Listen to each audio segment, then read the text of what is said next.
Hey everybody, welcome to episode 3 of our Detrola PeeWee Model 197 radio that Brendan is restoring. So let's jump right in. Brendan's had a chance to go through the radio, and he's had a chance to give it some tests. And basically where we are now is, now that the radio is working, it's really time to think about the alignment. So let's see the radio working first, and we'll do that right here. But again, Janet, I ask why. I ask why then. Why isn't she shutting things down? This is where, when I talk about reading between the lines, this is what I'm seeing. And to me, if you've created the precedent of following science and data, then why aren't you following science and data now? That's my only point. She's never done it, and she never will, and we'll never know. Well, Okay, so you saw it working. So now we're going to talk about the alignment. So this is a TRF set, right? TRF sets are pretty simple. And on this set, Brendan says that the tracking is okay. And in the picture, you could see it's picking up a strong signal at 760 kilocycles. So it's pretty much right on the money. Now, the problem with TRF sets that they have is picking up stations at the high end of the dial.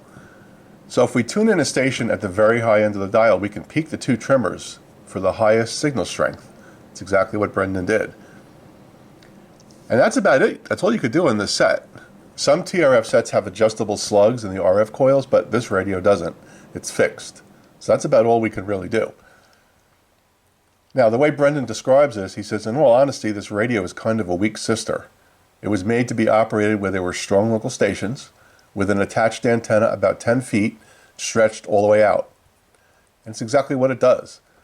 But it's not the set to choose if you want to receive broadcast. This is also a very practical demonstration of why superheterodyne radio circuit became the standard of the industry. TRF was chosen for this radio because it was inexpensive to build and avoided some of the patent associated with superheterodyne. So Brendan then went on to say that he wanted to get the back cover. He didn't have the back cover for the radio. We got to remember, Brendan's been trying to keep this radio as original stock as possible. So he did a search, and it seemed that nobody would make a replacement cover for the radio. Brendan recalls from when he was a child that the original back cover was made of a fairly thin cardboard. So between the heat and the age, it really didn't survive.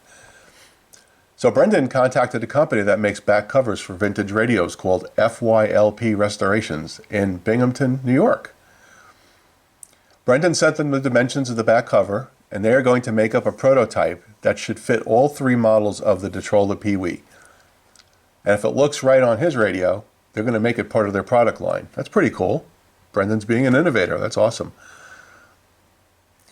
So with that done, Brendan went on to the cabinet, cleaning and polishing.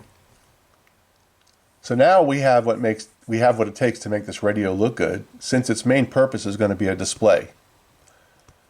The first thing that Brendan did was he thoroughly washed the cabinet with mild dish soap, and he removed a lot of the grime and wax. The cabinet looked really dull and disappointing after that, so he polished it with Brasso to remove any of the fine scratches.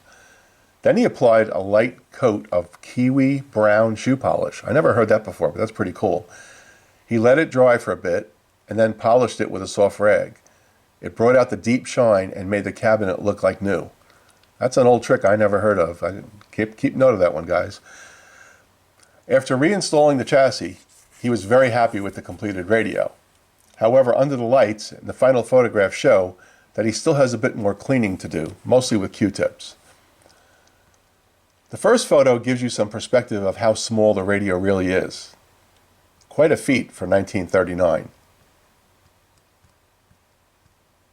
So in closing, I would say Brendan had a really successful restoration here. And it's amazing. It really looks good. And he's got the radio that he grew up with in his mind, right? He was a small child, had the radio, disappeared. It was replaced by another radio from his mom, maybe because of the curtain burner cord. Who knows, right? Maybe there was some issue with the heat. Nobody really knows. He doesn't recall. But I'm first of all, I appreciate the opportunity to do this for Brendan and to show it to all of you, the first Detrola PeeWee on YouTube. So hopefully someone's coming across this at some point that gets one of these things and will say, okay, now I see some pictures. That's good. So with that, we're going to wrap. I hope everyone has a great day, and hats off to you, Brendan. You did a great job. Take care.